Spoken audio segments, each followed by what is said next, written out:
성도들이 자신의 일상 속에 경험하는 깊은 묵상을 가지고 하나님께 나아가고 있습니다. 그 묵상의 일부를 함께 나누고자 합니다. 오늘 경건의 말씀을 들으며 어제 제자반에서 했던 나눔이 떠올랐다. 나는 하나님만 따르며 살겠다고 고백하지만 나에게 도전하시는 것들 앞에 나는 늘 자신 없고 절망하고 두려워한다며 그렇게 낙심했던 지점에 대해 나누었었다. 근데 오늘 경건의 말씀 중에 우리의 실수, 넘어짐, 부족함이 발견되는 것이 절망의 이유라 생각하지만 그게 나를 살게 하는 하나님의 은혜이다. 이 말씀을 듣는 순간, 절망하고 낙심하는 순간에 나는 두려움이 가득했고 기도하겠다고 하지만 입 뻥끗하지 못하는 나의 모습이 다시 생각났다. 그렇지만 그 순간이 나를 살게 하는 시간이라고 하셨다. 나를 죽이는 것 같은 순간, 그 시간이 나를 살게 한다고 하신다. 그때가 은혜의 시간이고 하나님과 동행하는 시간이라고 하신다. 내가 진정 누려야 하는 것이 무엇인지, 나의 하나님은 누구인지 묻고 묵상하고 듣다 보니 반복되는 과정 속에 오늘은 정리가 좀 되는 것 같다. 나의 믿음 없음이 보이는 이 순간들이 참 속상했는데 나보다 나를 더 잘 아시는 주님은 두려워하지 마. 내가 너와 함께하고 있단다. 나는 너와 그들의 하나님이야 라고 하신다. 나를 살게 하는 그 시간 속을 살아갈 때 주님과 함께 믿음으로 살아보겠노라 다짐해본다. 오늘 우리가 함께 나눌 말씀은 마태복음 3장 13절에서 17절 말씀입니다. 이때 예수께서 갈릴리로부터 요단강에 이르러 요한에게 세례를 받으려 하시니 요한이 말려 이르되 내가 당신에게서 세례를 받아야 할 터인데 당신이 내게로 오시나이까. 예수께서 대답하여 이르시되 이제 허락하라. 우리가 이와 같이 하여 모든 의를 이루는 것이 합당하니라 하시니 이에 요한이 허락하는지라. 예수께서 세례를 받으시고 곧 물에서 올라오실새 하늘이 열리고 하나님의 성령이 비둘기같이 내려 자기 위에 임하심을 보시더니 하늘로부터 소리가 있어 말씀하시되 이는 내 사랑하는 아들이요 내 기뻐하는 자라 하시니라. 아멘. 반갑습니다. 오늘 마태복음 3장 13절부터 17절까지를 중심으로 구원이라는 제목의 말씀을 함께 나누겠습니다. 우리 예수님께서 오셔서 궁극적으로 이루려고 하신 것은 더 도덕적이고 더 윤리적이고 더 많은 사람들에게 칭찬받게 하고 더 존경받을 만한 사람을 만드시려고 하신 게 아니라 우리를 온전한 하나님의 백성으로 완성하시는 일이었습니다. 그것을 어제 본문에서 회개에 합당한 열매라고 소개했었습니다. 하나님을 믿지 않으면 할 수 없는 모습과 그런 결정들에 관한 것이라고 말씀드렸습니다.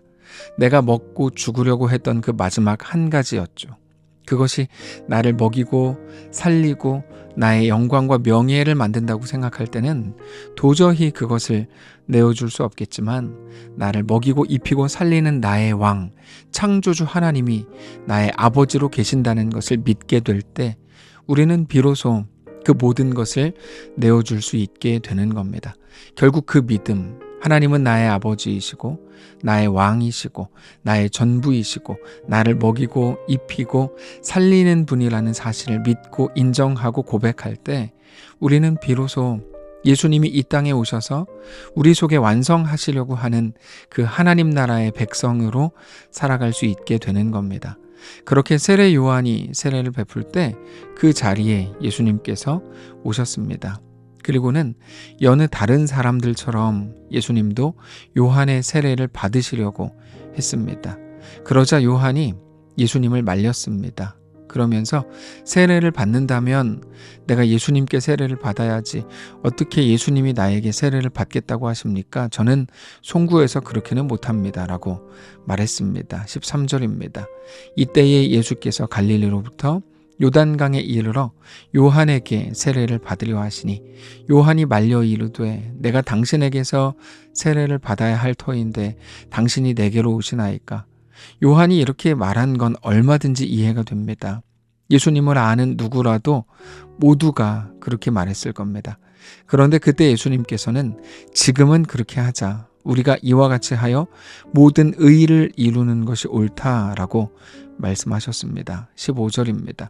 예수께서 대답하여 이르시되 이제 허락하라. 우리가 이와 같이 하여 모든 의를 이루는 것이 합당하니라 하시니 이에 요한이 허락하는지라. 바로 이 부분, 예수님은 죄가 없으시기 때문에 사실상 죄쓰심이라는 의미의 세례를 받으실 필요가 없었습니다. 그럼에도 예수님께서는 지금은 그렇게 하자, 그게 옳다라고 말씀하시더라는 겁니다. 자, 왜 그런 걸까요? 이거는 예수님이 이 땅에 오신 것, 예수님이 이루시려는 사역과 매우 밀접한 관계가 있는 말씀입니다. 사실상 예수님은 십자가에 달려 죽으실 겁니다. 그런데 죽음은 죄의 결과물이기 때문에 예수님은 죽으실 이유가 하나도 없었습니다. 그럼에도 우리의 죄를 짊어지시고 우리를 살리시기 위해서 우리 대신 죽으신 겁니다. 그것과 같습니다. 예수님은 죄가 없으시기 때문에 세례를 받으실 이유도 없었지만 세례를 받으신 것도 그것과 같았던 겁니다. 하나님이신 예수님께서 이 땅에 오셔서 우리와 같아지시는 겁니다. 그렇게 우리와 연합하시기 위해서 예수님은 이 땅에 오셨고 죄가 없으셨지만 세례를 받으셨고 죄가 없으셨지만 십자가에 죽으셨습니다. 이 땅에 보내신 하나님 아버지의 뜻을 그렇게 이루어 드리고 있는 겁니다. 그게 예수님께서 말씀하신 모든 의였습니다. 그런데 예수님이 이 땅에 오신 것과 이 땅에서의 삶과 십자가에서 죽으신 그 죽으심은 늘 그와 같았습니다. 자신의 유익이나 자신의 이유 때문이 아니라 모든 의를 이루기 위해서 이 땅의 삶을 사신 겁니다. 그건 십자가를 지시기 직전 겟세마네에서의 기도를 통해 분명하게 드러납니다. 이 잔을 나에게서 옮기시옵소서. 그러나 나의 원대로 하지 마시고 아버지의 뜻대로 되기를 원합니다. 라고 기도하셨습니다. 이게 예수님의 삶이었다면 오늘 우리의 삶의 방향도 어떤 것이어야 하는지가 선명해지는 겁니다. 우리의 삶이 늘 예수님처럼 하나님 아버지의 뜻을 이루는 모든 의를 이루는 삶이어야 할 것입니다.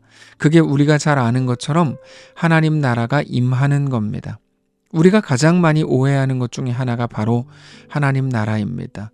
우리는 그것을 현세적인 복, 이 땅에서의 모습이라고 이해하기 때문에 자주 오해하고 왜곡시키는 겁니다. 하나님 나라라고 할 때 그건 더 좋은 것, 사람들이 더 부러워하는 것, 더 쉬운 것, 더 편해지는 것, 더 높은 것, 더 자랑할 만한 것이라고 생각합니다. 그런데 하나님 나라는 그런 게 아닙니다. 그렇게 세상적인 기준과 세상적인 가치들에 관한 게 아닙니다. 하나님 나라는 통치권에 관한 문제입니다. 오직 하나님이 다스리시고 우리는 그분의 백성이 되는 그 나라가 하나님 나라입니다. 창조주 하나님이 우리의 주인이시고 우리의 왕이시고 우리의 아버지이신 것을 깨닫고 그 앞에 굴복하고 믿음으로 고백하는 겁니다. 그래서 내가 주인이 있는 사람으로, 하나님이 나의 왕인 것을 아는 사람으로, 하나님이 아버지요 유일한 구원자요 소망이신 것을 정직히 믿는 자로 이 땅을 살아가는 것을 말합니다. 그래서 예수님께서는 주기도문을 통해서 하나님 아버지의 뜻이 하늘에서 이루어진 것 같이 이 땅, 우리의 모든 현실, 우리의 인생 속에도 이루어지길 원합니다. 라고 기도하게 하셨습니다. 무슨 의미인가 하면 하나님이 눈에 보이지 않는 이 땅에서도 여전히 하나님이 왕이시고 하나님이 주인이신 것을 알고 살아야 된다는 의미입니다. 그런데 내 뜻도 없는 것처럼 그저 하나님의 이끄심을 따라서 살아가는 게 자주 불편함으로 다가올 때가 있습니다. 그러나 그건 불편함이 아니라 우리를 가장 온전하게 세우고 완성하는 일입니다. 우리는 자주 내가 원하는 일, 내가 요구하는 일이 이루어지기를 바라고 그것으로 우리가 더 온전한 사람들이 될 거라고 생각합니다.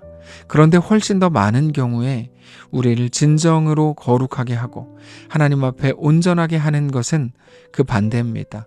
대부분의 경우에 우리는 실수와 실패와 아픔 속에서 성장하고 더 성숙하게 되고 하나님 앞에 더 진실하게 됩니다. 우리가 우리의 원함과 우리의 욕심이 아닌 하나님의 의와 하나님의 뜻을 따르고 하나님의 이끄심에 순종해야 되는 건 우리를 궁극적으로 얻으시려고 하는 하나님의 은혜의 방편이라는 것도 우리가 알아야만 합니다. 그게 오늘 본문에서 예수님께서 요한에게 말씀하셨던 의를 이루는 모습입니다. 자, 예수님께서 말씀하셨을 때 요한이 예수님의 말씀에 순종했고 그렇게 예수님께 세례를 베풀었습니다. 그렇게 세례를 받으실 때 하늘이 열리고 하나님의 성령이 비둘기같이 내려 예수님 위에 임하는 것을 보셨습니다. 예수님이 보신 겁니다. 그리고는 이는 내 사랑하는 아들이요 내 기뻐하는 자라라는 소리를 들으셨습니다. 16절입니다. 예수께서 세례를 받으시고 곧 물에서 올라오실새 하늘이 열리고 하나님의 성령이 비둘기같이 내려 자기 위에 임하심을 보시더니 하늘로부터 소리가 있어 말씀하시되 이는 내 사랑하는 아들이요 내 기뻐하는 자라 하시니라. 그때 거기에 있었던 사람들이 모두 보고 모두 듣고 그래서 예수님 앞에 경배한 건 아니었습니다. 그들은 듣지 못했고 보지 못했습니다. 다만 마태복음을 묵상하는 우리는 예수님이 누구신지 우리가 어떻게 경배해야 할지를 알게 되었죠. 마태복음은 유대인들에게 복음을 전하기 위해 기록된 복음서라고 말씀드렸습니다. 마태복음을 읽는 모든 유대인들 독자들도 예수님이 누구신지 마태의 고백을 통해 알게 되었겠죠. 우리는 하나님의 아들 예수님의 죽으심과 부활로 구원을 얻었습니다.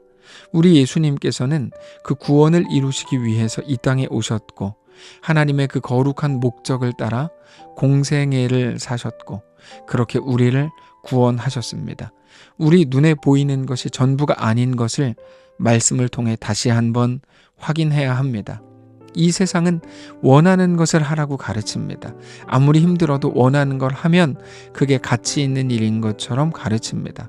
지금 시대는 그런 가르침으로 가득하기 때문에 그게 맞는 말처럼 들립니다. 그러나 사실 그렇지 않습니다. 그 끝은 늘 자기 중심이고 내 나라이고 내가 주인이 될 뿐입니다. 우리가 정말 바라보아야 하는 건 오늘 내가 가장 만족스러운 삶을 만들어내는 게 아닙니다. 내 주인이시고 내 왕이신 우리 하나님과 동행하는 겁니다. 그 하나님을 기쁘시게 하는 겁니다. 결국 하나님을 기쁘시게 하는 건 오직 우리의 믿음입니다. 하나님이 나를 먹이고 살리고 입히시는 분이라는 믿음과 그것으로 인한 우리의 담대한 걸음만이 하나님을 기쁘시게 합니다. 그게 우리 삶 가운데 허락된 하나님의 의를 이루는 겁니다. 사랑하는 성도 여러분, 우리 하나님이 우리의 왕이십니다. 하나님을 기쁘시게 하고 하나님이 원하시는 신앙을 회복하실 수 있기를 원합니다. 그렇게 우리가 서 있는 모든 길 위에서 하나님을 믿음으로 하나님과 동행하는 거룩한 날 되시기를 바랍니다. 기도하겠습니다. 살아계신 하나님 감사합니다. 하나님이 우리 왕이요 우리 전부인 것을 고백하며 내 삶의 주인이 하나님이신 것을 인정하고 굴복하는 우리의 오늘이 되게 하시옵소서. 감사드리며 살아계신 예수님의 이름으로 기도합니다. 아멘. 사랑하는 성도 여러분, 하나님께서 오늘 하루를 우리에게 허락하셨습니다. 믿음으로 우리 주께 나아가시기를 원하고 어떤 자리, 어떤 형편 속에서도 하나님을 뜨겁게 사랑하고 하나님과 믿음으로 동행하는 귀한 날 되시기 바랍니다.